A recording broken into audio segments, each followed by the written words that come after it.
Welcome friends. आज की video में हम बात करेंगे drawing and stacking of BRICS.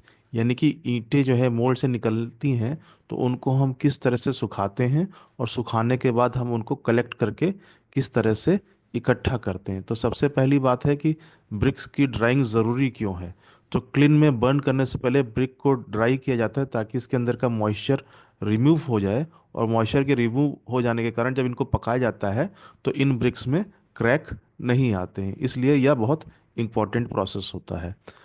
BRICS की जो ड्राइंग है वो दो तरह से है, पहला नेचुरल ड्राइंग और दूसरा आर्टिफिशियल ड्राइंग। नेचुरल ड्राइंग में या नेचुरल तरीके से सूखती है ब्रिक्स। ब्रिक को 8 से 10 की लेयर में स्ट्रैक करते हैं, शेड में रखते हैं, और 3 से 10 दिनों में, डिपेंडिंग अपॉन कि हमारा जो वेदर है वो कैसा है और जहाँ हम सुखा रहे हैं वो जगह कैसी है, उसी के अनुसार ये सूखती हैं। अगर हॉट वेदर है तो ब्रिक्स जल्दी सूख जाती हैं, और विंटर्स हैं या रेनी सीजन है तो ब्रिक्स को सूखने में टाइम लगता है। साथ ही ब्रिक्स को जो है डायरेक्ट सनलाइट में नहीं सुखाना चाहिए, क्योंकि डायरेक्ट सनलाइट पे सूखने से क्या होगा कि सरफेस का जो मॉइस्चर है वो बहुत तेज़ी से इवापोरेट होगा और ब्रिक्स क्रैक हो जाएंगी। तो ब्रिक्स को हमेशा शेड में और स्लोली सुखाते हैं to avoid the cracks formation. अब बात करते हैं आर्टिफिशियल ड्राइंग की। तो आर्टिफिशियल ड्राइंग जो है एक क्लोज्ड एनवायरनमेंट में की जाती है। एक क्लोज्ड हॉल बनाया जाता है और उसके अंदर जो है स्पेशल फैंस और हीटर्स लगे होते हैं। ब्रिक्स को जिगजैग पैटर्न में वॉइड्स बनाते हुए स्टैक किया जाता है, और फिर हॉट गैसेस जो है उस चैम्बर से पास की जाती हैं। हॉट गैसेस क्या करती हैं, ब्रिक के अंदर जो मॉइस्चर होता है उसको रिमूव कर देती हैं। चैम्बर के अंदर का जो टेम्परेचर है वो लगभग 40 से 60 डिग्री मेंटेन किया जाता है। यहाँ भी बहुत तेज़ी से नहीं सुखाया जाता, नहीं तो ब्रिक्स क्रैक हो जाएंगी। तो बहुत धीरे धीरे टेम्परेचर को बढ़ाया जाता है। आइए अब देखते हैं कि ब्रिक्स को जो है नेचुरल तरीके से कैसे सुखाया जाता है, यानी कि जो आपका नेचुरल प्रोसेस है ड्राइंग ऑफ ब्रिक्स का, वो कैसे होता है। तो देखिए, सबसे पहले ये मोल्डिंग ऑफ ब्रिक्स हो रहा है। ब्रिक्स को जो है मोल्ड में तैयार करने के बाद इनको जो है ग्राउंड मोल्डिंग हो रही है, ग्राउंड पे छोड़ दिया जाता है 1 से 2 दिनों के लिए। कभी कभी ये 3 दिन भी ले लेता है प्रोसेस। तो इन ब्रिक्स को मोल्डिंग करने के बाद सबसे पहले ग्राउंड पे छोड़ दिया जाता है, और ये ब्रिक्स जो है सिंगल सिंगल होती हैं, तो ये ग्राउंड पे बहुत ज़्यादा एरिया कवर करती हैं। तो नेक्स्ट बैच को तैयार करने के लिए हमारे पास जगह नहीं रह जाती है। तो फिर हम क्या करते हैं, 2 से 3 दिनों बाद जब मोल्डिंग हो जाती है ब्रिक्स की, तो इन ब्रिक्स को कलेक्ट करके, ये देख रहे होंगे जैसे वॉइड्स बनाते हुए, इनको एक के ऊपर हम एक स्टैक कर लेते हैं। इस स्टैक करने से क्या है कि हमारी जो ग्राउंड है वो खाली हो जाती है, और हम ब्रिक्स के जो मोल्डिंग का प्रोसेस है वो आगे कैरी फॉरवर्ड कर सकते हैं। स्टैकिंग की वजह से क्या होता है, कम जगह में हम ज़्यादा ब्रिक्स रख पाते हैं, और जो है ग्राउंड हमारे लिए क्लियर हो जाता है नेक्स्ट लॉट को तैयार करने के लिए। स्टैकिंग करते समय कई चीज़ें हैं, कई सारी बातें हैं जिनका हमको ध्यान रखना चाहिए। सबसे पहले तो ब्रिक्स को जो है स्टैक करते समय केयरफुली स्टैक करना चाहिए, ताकि इसमें इस डैमेज ना हो, कॉर्नर्स इसके ख़राब ना हो। दूसरा, जब तक ब्रिक्स ड्राई ना हो जाए तब तक हमें उन्हें स्टैक नहीं करना चाहिए। एक बार ब्रिक्स ड्राई हो जाती हैं, स्टैक हो जाती हैं, तो फिर इनको हम क्लीन में ट्रांसपोर्ट कर सकते हैं बर्निंग के लिए। तो ये मॉडल ब्रिक्स थी। ये आपकी वायर कट ब्रिक्स हैं। इनको भी जो सुखाने का प्रोसेस है वही है। सबसे पहले ब्रिक्स के बनने के बाद इनको जो है ग्राउंड पे सुखाया जाता है।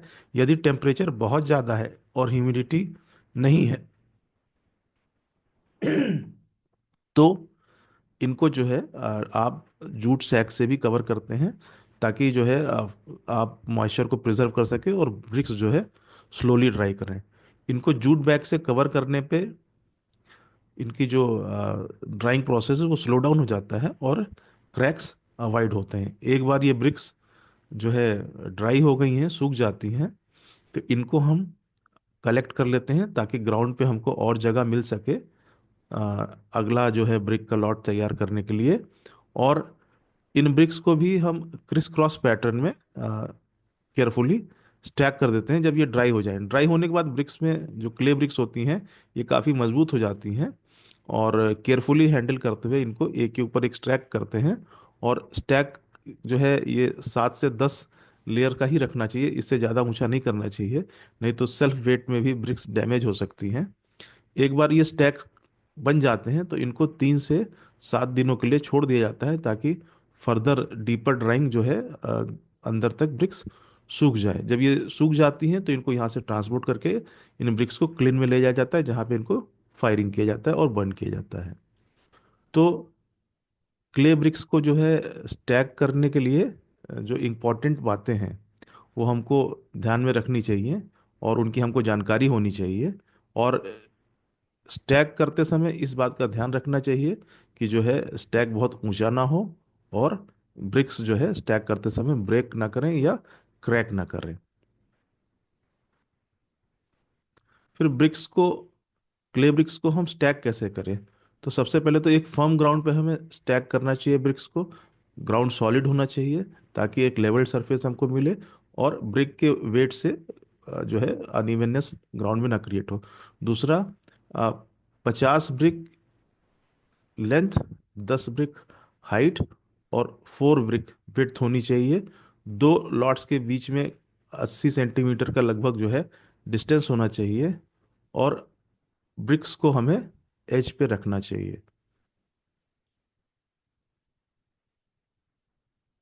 फिर जो स्टैकिंग लेयर्स हैं, उसमें जो longer side of the brick होती है वो हम बॉटम पे रखते हैं, और शॉर्टर जो है वो टॉप लेयर में आता है। तो जो ये आपका स्टैकिंग पैटर्न है, अगर बहुत ज़्यादा ब्रिक्स हमको स्टैक करनी है तो बॉटम में चौड़ा होता है, और जैसे जैसे हम ऊपर जाते हैं तो ये जो है छोटा होता चला जाता है in form of a pyramid. दूसरा, इन ब्रिक्स के बीच में वॉइड्स जाते हैं ताकि एयर सर्कुलेशन हो सके और ब्रिक्स की ड्राइंग हो सके। ब्रिक्स को डायरेक्ट सनलाइट में ड्राई नहीं करना चाहिए। जहाँ पे पानी बरसने की संभावना है कि पानी बरस सकता है तो ब्रिक्स को पॉलिथीन से कवर कर देना चाहिए। स्टैक की हाइट जनरली 1.5 मीटर से 2 मीटर तक, यानी कि 1.5 मीटर से 2 मीटर तक रखी जाती है। और विड्थ और हाइट जो है मतलब 1.5 इंटू 2.0 रखी जाती है। दो एडजेसेंट के बीच में 450 mm का गैप रखा जाता है। तो दोस्तों, ये कुछ जानकारी थी drying of BRICS and stacking of BRICS की। हमारा यह वीडियो आपको कैसा लगा, इस पे कमेंट ज़रूर करिएगा। इस वीडियो को लाइक एंड शेयर करिएगा और चैनल को सब्सक्राइब करिएगा। Thank you.